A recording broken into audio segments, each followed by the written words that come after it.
حضرت مسلم کی خطوط پہنچتے ہی حضرت امام حسین رضی اللہ عنہ نے کوفہ کا پکا ارادہ فرما لیا اور سفر کی تیاری شروع ہو گئی۔ عمر بن حارث ابن ہشام جو کہ معاہدین قریش میں سے تھے خدمت میں حاضر ہوئے اور عرض کیا کہ میں ایک حاجت لے کر آیا ہوں، وہ ایک نصیحت ہے، اگر آپ اس کو قبول کر لیں تو عرض کروں ورنہ خاموشی سے واپس چلا جاؤں۔ آپ نے فرمایا ضرور کہو۔ انہوں نے عرض کیا میں نے سنا ہے آپ عراق کی تیاری فرما رہے ہیں اور مجھے بڑا خوف ہو رہا ہے، آپ ایک ایسے ملک کی طرف جا رہے ہیں جہاں یزید کے حکام موجود ہیں اور خزانے ان کے پاس ہیں، تمام لوگ تو روپے کے لالچی ہوتے ہیں، مجھے خوف ہے کہیں ایسا نہ ہو کہ جن لوگوں نے آپ کی نصرت کا وعدہ کیا ہے وہ ہی آپ سے جنگ کرنے لگیں۔ اگر وہ یزید کے حکام کو نکال دیتے تو پھر آپ کے جانے میں کوئی حرج نہ ہوتا، مگر میں ڈرتا ہوں کہ آپ کی محبت کا دعویٰ کرنے والے آپ سے جنگ نہ کرنے لگے۔ آپ نے فرمایا اللہ کی تقدیر تو ہو کر رہے گی، میں تمہاری خالص نصیحت کا نہایت شکر گزار ہوں، تم ایک عزیز ناصح ہو۔ پھر حضرت عبداللہ بن عباس رضی اللہ عنہ نے آ کر سمجھایا اور فرمایا انہوں نے آپ کے والد سے بے وفائی کی، آپ کے بڑے بھائی سے دھوکہ کیا، آپ ان سے ہرگز وفا کی امید نہ رکھیں۔ آپ رضی اللہ عنہ نے فرمایا میں اللہ تعالیٰ سے استخارہ کرتا ہوں۔ اسی طرح موجود صحابہ کرام حضرت عبداللہ بن عمر، حضرت جابر، حضرت ابو سعید خدری، حضرت ابو واقد لیثی رضی اللہ عنہم اجمعین نے بھی اصرار کے ساتھ روکنے کی کوششیں کیں، مگر اللہ کی قدرت نے سب بے سود رکھیں۔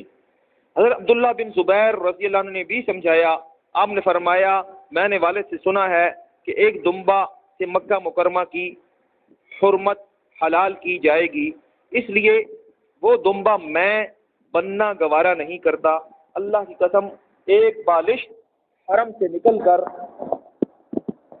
مارا جانا مجھے پیارا ہے اس سے کہ میں مکہ مکرمہ میں مارا جاؤں اور میری وجہ سے حرمت الہی توڑی جائے۔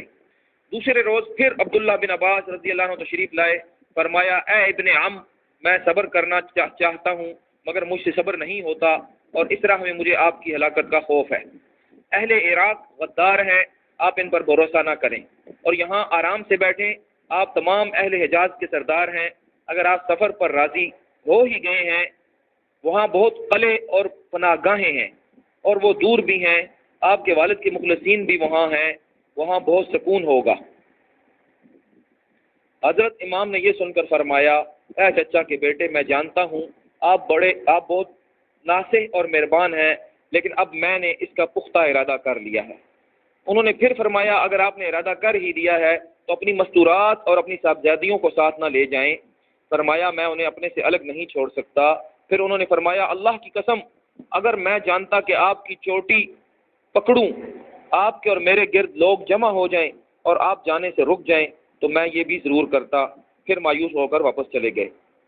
چنانچہ 7ویں یا 8ویں ذوالحج کو حضرت امام اپنے اہل و عیال اور خدام کے ساتھ مکہ مکرمہ کی طرف روانہ ہوئے۔ اس قافلہ کی تعداد 82 تھی۔ بعض روایات میں ہے سفر کے وقت عبداللہ بن عمر رضی اللہ عنہ موجود نہ تھے، آپ کی روانگی کے بعد آئے، جب پتہ چلا تو فوراً سوار ہو کر لمبا سفر طے کر کے آپ سے ملے اور سفر سے روکنا چاہا۔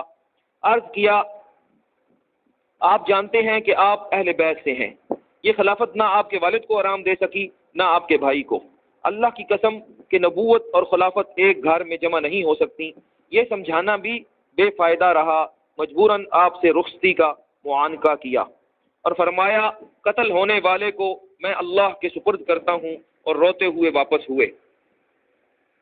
مدینہ طیبہ سے آپ کے چچا کے بیٹے حضرت عبداللہ بن جعفر طیار اور سعید بن العاص وغیرہ نے بھی خطوط لکھے اور عراق کے سفر سے باز رہنے پر اصرار کیا، مگر اللہ کی تقدیر کے سامنے سب کوششیں ضائع ہو جاتی ہیں۔ ان تمام حضرات کو حضور صلی اللہ علیہ وسلم کی فرمائی ہوئی احادیث پہنچی تھیں اور اس حادثہ کا یقینی علم تھا، مگر سب نے اخلاص کو مد نظر رکھتے ہوئے روکنے کی پوری کوشش کی۔ تقدیر الہی کو کیسے پھیرا جا سکتا ہے؟ اس طرح یہ افضل ترین مختصر سا قافلہ حضرت امام کی قیادت میں میدان کربلا کی طرف روانہ ہوا۔ جب مقام صفاح پر پہنچے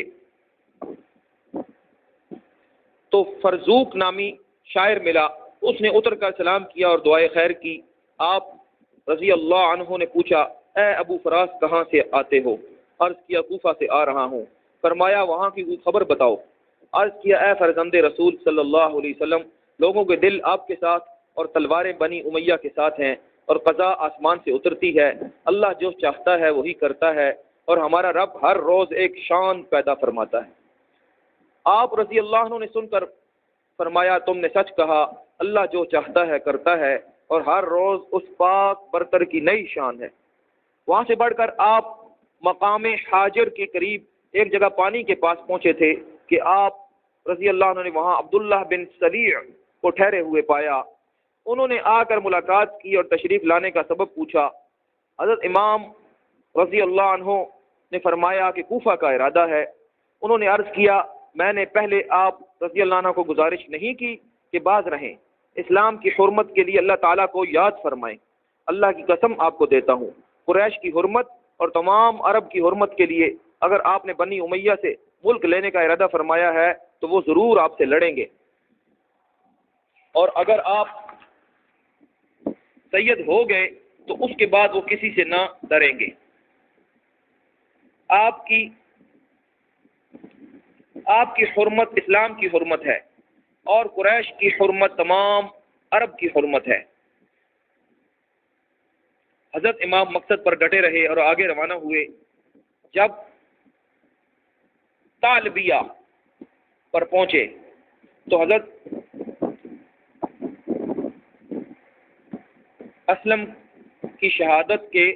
حضرت مسلم کی شہادت کے واقعات سنے۔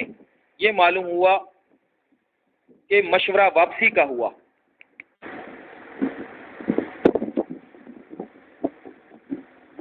حضرت مسلم کی شہادت کے واقعات سنے، یہ معلوم ہوا تو مشورہ واپسی کا ہوا۔ حضرت مسلم کے بھائیوں نے قسم کھائی کہ ہم شہادت کا بدلہ لیے بغیر ہرگز واپس نہ ہوں گے۔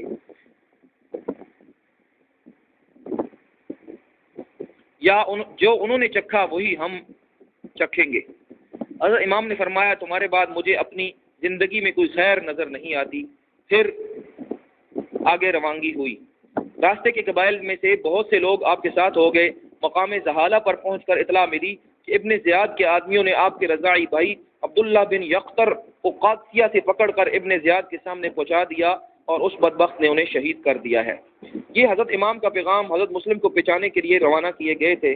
جب یہ معلوم ہوا تو آپ نے فرمایا ہمارے شیعہ نے ہمیں چھوڑ دیا۔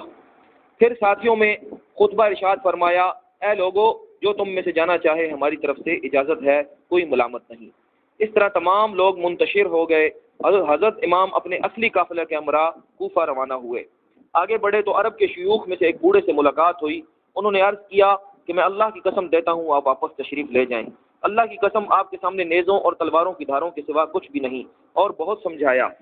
آپ نے فرمایا جو تم کہتے ہو مجھ پر کچھ پوشیدہ نہیں، لیکن میں صبر اور اجر پر نگاہ رکھتا ہوں، یہاں تک کہ جو اللہ کو منظور ہے وہ پورا ہو جائے۔ ابھی کوفہ سے 2 منزل دور ہی تھے کہ حر بن یزید رباحی 1000 سوار لیے ہوئے ملے اور آپ سے کہا مجھے ابن زیاد نے آپ کے پاس بھیجا ہے کہ آپ کو جہاں بھی پاؤں اس کے پاس پہنچا دوں۔ اللہ کی قسم میں اس چیز کو سخت ناپسند کرتا ہوں کہ آپ رضی اللہ عنہ کی وجہ سے اللہ مجھے کسی برائی میں مبتلا کرے، لیکن میں مجبور ہوں۔ آپ رضی اللہ عنہ نے فرمایا بذات خود تمہارے شہر میں نہیں آیا، بلکہ تمہارے قاصدین اور عرائض مجھے کثرت سے ملے، جن میں مجھے کوفہ آنے کے لیے کہا گیا، اور تم سب کوفہ والے اگر اپنی بیعت پر ہو تو ٹھیک، ورنہ میں واپس چل دیتا ہوں۔ اس نے کہا اللہ کی قسم مجھے قصدوں اور عرائض کی کچھ خبر نہیں، آپ یہ راستہ چھوڑ کر کسی دوسرے راستے سے واپس ہو جائیں، میں ابن زیاد کو کہوں گا مجھے نہیں ملے، اور میں یہیں ٹھہرا رہتا ہوں۔ چنانچہ امام نے وہیں سے حجاز کی طرف کوچ فرمایا۔ صبح ہوئی تو پھر آپ کو ہر کے لشکر کے سامنے پایا، اس نے عرض کیا آج مجھے ابن زیاد کا سخت حکم ملا ہے، میں ہرگز آپ سے جدا نہ ہوں، اور مخبروں نے میری شکایت بھی پہنچا دی ہے۔ چنانچہ آپ قضاء و قدر کے سامنے سر جھکاتے ہوئے اسی جگہ خیمہ زن ہو گئے۔ پوچھا اس جگہ کا نام کیا ہے؟ کہا گیا کہ کربلا نام ہے۔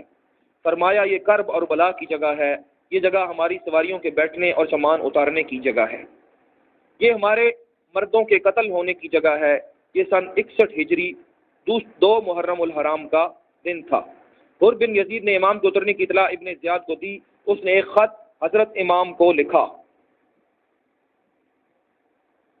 کہ میں ہرگز سونے کے لیے آنکھ بند نہ کروں اور کھانے سے اپنا پیٹ نہ بھروں یہاں تک کہ آپ کو یزید کی بیعت کراؤں یا قتل کر دوں، لہذا آپ یزید کی بیعت قبول کر لیں اور کسی تکلیف کا خوف نہ کریں۔ حضرت امام نے خط پڑھ کر زمین پر ڈال دیا اور فرمایا اس کا میرے پاس کوئی جواب نہیں۔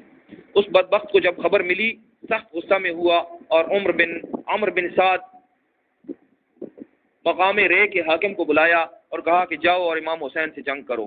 اس نے معذرت کرنا چاہی تو اسے کہا کہ رے کی حکومت سے دستبردار ہو کر گھر بیٹھ جا۔ حکومت کی لالچ نے اس بدبخت کو اس پر آمادہ کیا اور اس حکومت کے لالچ میں نواسہ رسول صلی اللہ علیہ وسلم سے جنگ کرنے کے لیے تیار ہو گیا۔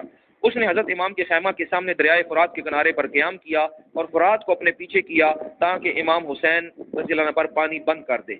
بدبخت ابن زیاد نے کوفہ کی فوجیں وقفہ سے عمر بن سعد کے پاس روانہ کرنی شروع کر دیں، یہاں تک کہ 22,000 سوار اور پیدل فوج جمع ہو گئی۔ ان میں سے اکثر بدبخت امام حسین رضی اللہ عنہ کو خط لکھنے والے تھے اور آپ کی بیعت اپنی گردنوں میں لینے والے تھے۔ جب حضرت امام کو یقین ہوگا کہ یہ بدبخت گروہ آپ سے لڑائی پر تیار ہے تو آپ نے اپنے خیموں کے ارد گرد خندق کھدوا دی تاکہ بدبخت ہر طرف سے خیمہ گاہ پر ہجوم نہ کر سکے۔ بد نصیبوں نے پانی کا راستہ آپ پر بند کر دیا۔ ناچار اتمام حجت کے لیے حضرت امام خندق سے باہر آئے، ان کو واعظ و نصیحت فرمائی شاید کہ اپنی شامت سے باز آ جائیں۔ فرمایا کہ فرات کا پانی چرند و پرند، کافر و مشرک سب کے لیے آپ نے روا رکھا ہے، لیکن نواسہ رسول پر بند کر دیا ہے۔ کس منہ سے کل تم حضور صلی اللہ علیہ وسلم کی شفاعت کے طلبگار رہ سکو گے؟ ان کو سمجھانے کی پوری کوشش کی مگر ان بختوں نے پانی لینے کی اجازت نہ دی۔ آپ کے برادر علاتی چند ساتھیوں کے ساتھ پانی لینے گئے، کیونکہ تمام مستورات اور چھوٹے صاحبزادگان شدت پیاس سے تڑپتے تھے۔ جب پانی بھر کر واپس ہوئے تو بدبختوں نے تیروں سے مشکیزوں میں سوراخ کر دیے اور حضرت عباس زخمی بھی ہو گئے۔ بعض رفقا جامع شہادت نوش کر گئے اور پانی کا ایک قطرہ بھی کسی کو نہ پہنچ سکا۔